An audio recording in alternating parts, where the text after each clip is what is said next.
बहन ने दो सवाल किया है। पहला सवाल कि वो मानती है कि खुदा एक है, लेकिन वो दिल में मानती है एक, लेकिन करती है सिजदा मूर्ति को। तो क्या ये जायज है?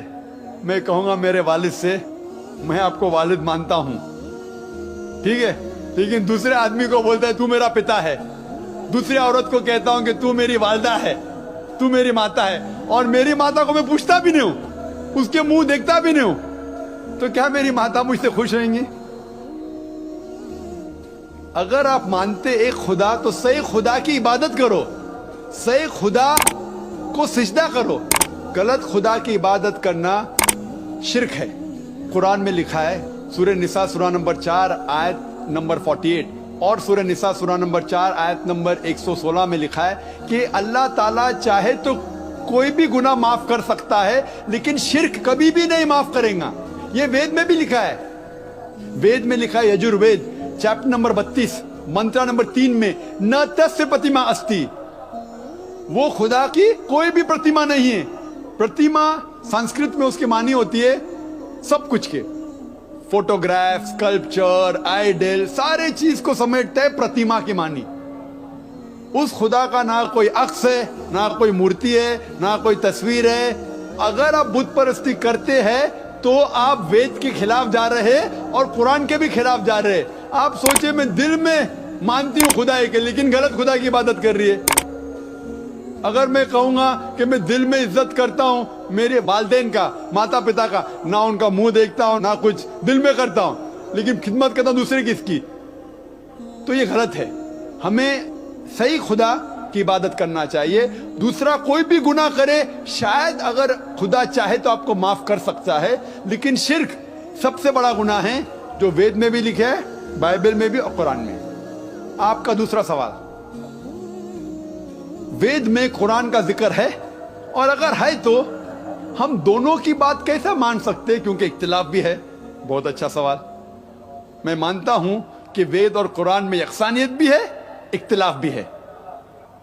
अगर आपके पास 10 पॉइंट्स है, 10 चीज है, 10 चीज में आप मानते, मैं 10 चीज में मानता हूं। अगर 5 चीजें मिलते जुलते हैं, तो जो चीज मिलती जुलती है कम से कम उसके ऊपर तो हम अमल करें। जो इख्तिलाफ है बाद में डिस्कस करेंगे आपसे कमई से। आओ हम उस बात की तरफ जहां पर हमें यकसा है। तो मैं ये कहता हूं बहन से कि कम से कम जो वेद और कुरान में यकसा है उसके ऊपर तो अमल करो। पूरे वेद और पूरे कुरान पे आप अमल कर ही नहीं सकते। ये जो लोग इंटरफेथ डायलॉग करते ना कि हिंदुइज्म भी सही, हिंदू धर्म भी सही, ईसाई भी सही और इस्लाम भी सही, ये लोग को बेवकूफ बना रहे। अगर सवाल होता है कि 2 + 2 = 3, 2 + 2 = 4, 2 + 2 = 5, ये कुछ मैथमेटिक्स है? ये जानते ही नहीं धर्म के बारे में। मैं ये कह रहा हूं जो यकसा है, तो आपके वेद में लिखा हुआ है कि एक आखिरी पैगंबर आएगा, अंतिम ऋषि जिसका नाम मोहम्मद सल्लल्लाहु अलैहि वसल्लम है, वो एक पैगाम को लेके आएगा। जो कुरान का जिक्र है वेद में, मोहम्मद सल्लल्लाहु अलैहि वसल्लम का जिक्र है। और वेद के स्कॉलर्स अक्सर कहते हैं कि वेद आज की तारीख में प्योर फॉर्म में नहीं है। बिब्लिकल स्कॉलर्स बोलते हैं Bible is not in the pure form. पूरा मुकम्मल तौर पे इसमें मिलावट है, वेद में भी मिलावट है, लेकिन स्कॉलर्स ये कहते हैं कुरान मजीद में कोई भी मिलावट नहीं है। अगर मैं आपको एक गिलास दूंगा पानी का और उसके अंदर एक कतरा डालूंगा गटर के पानी से और मिला लूंगा, आपको नहीं पता तो शायद पी लेंगे। आपके सामने जब डालूंगा तो क्या आप ग्लास का पानी पिएंगे? पिएंगे? नहीं पिएंगे। आप जानते हैं कि उसमें एक कतरा मिलावट है, गटर का पानी है। नहीं देखेंगे, मिल जाएगा, रंग से पता नहीं चलेगा, शायद पी लेंगे। जब पता लग गया तो कौन पीएगा?